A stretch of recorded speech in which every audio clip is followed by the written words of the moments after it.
आप देख रहे हैं shining Uttarakhand news. Like, share and subscribe.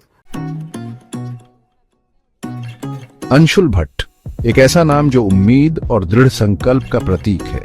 इन्होंने प्रतिष्ठित आईएएस परीक्षा में 22वीं रैंक हासिल की, लेकिन इनकी कहानी शुरू होती है उत्तराखंड के एक छोटे से शहर उत्तरकाशी से। हाल ही में इन्होंने श्री गुरु राम राय यूनिवर्सिटी का दौरा किया, जहां उन्होंने छात्रों के साथ अपनी प्रेरणादायक कहानी साझा की। ये कहानी थी ग्रिट और परसेवरेंस की। अंशुल भट्ट की सफलता एक उम्मीद की किरण है। यह हमें दिखाती है कि बड़े सपने देखे जा सकते हैं। इससे कोई फर्क नहीं पड़ता कि आप कहां से आते हैं। महत्वपूर्ण है आपके सपनों का आकार और आपकी मेहनत। उनकी कहानी कड़ी मेहनत और आत्मविश्वास की ताकत का प्रमाण है। अंशुल के लिए जिंदगी हमेशा आसान नहीं थी। उन्हें बचपन में कई चुनौतियों का सामना करना पड़ा। उनके परिवार के पास सीमित संसाधन थे, फिर भी उन्होंने इन बाधाओं को कभी अपने ऊपर हावी नहीं होने दिया। छात्रों के साथ बातचीत के दौरान अंशुल ने वैल्यूएबल टिप्स दिए। उन्होंने कंसिस्टेंसी और डिसिप्लिन के महत्व पर जोर दिया।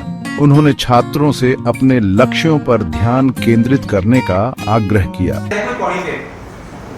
काफी लोग हैं, तो आपने यहाँ पे कंडोलिया जगह का नाम सुना होगा, है ना? वहाँ पे स्कूल गए, सेंट थॉमस स्कूल।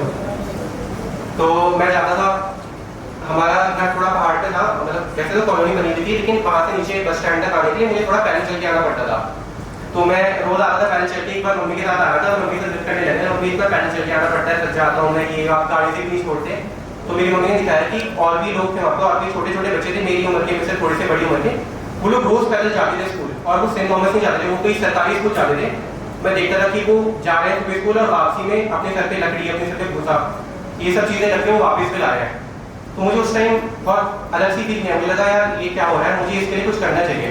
और उस टाइम छोटा था, इतनी समझ नहीं थी, लेकिन जैसे जैसे बड़ा हुआ फिर मैं 12th में पहुंचा। 12th में मैं हल्द्वानी में था। हल्द्वानी में भगवान की कृपा से मेरे ठीक ठाक नंबर आ गए थे। तो 2-4 लोग इंटरव्यू लेने आते हैं, न्यूज वाले, आपने देखा होगा, यूट्यूब पे भी आते रहते हैं।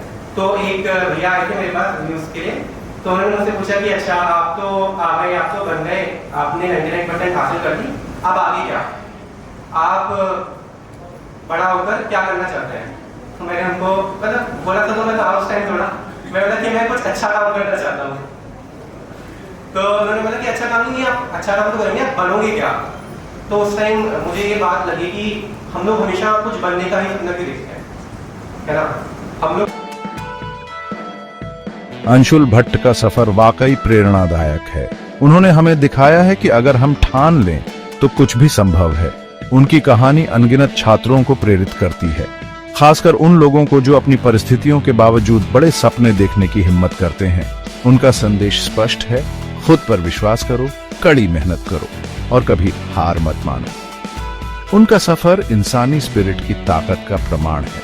वह हमें याद दिलाते हैं कि सफलता हमारी बैकग्राउंड से नहीं, बल्कि हमारे डेडिकेशन, परसेवरेंस और अपने सपनों का पीछा करने के करेज से परिभाषित होती है।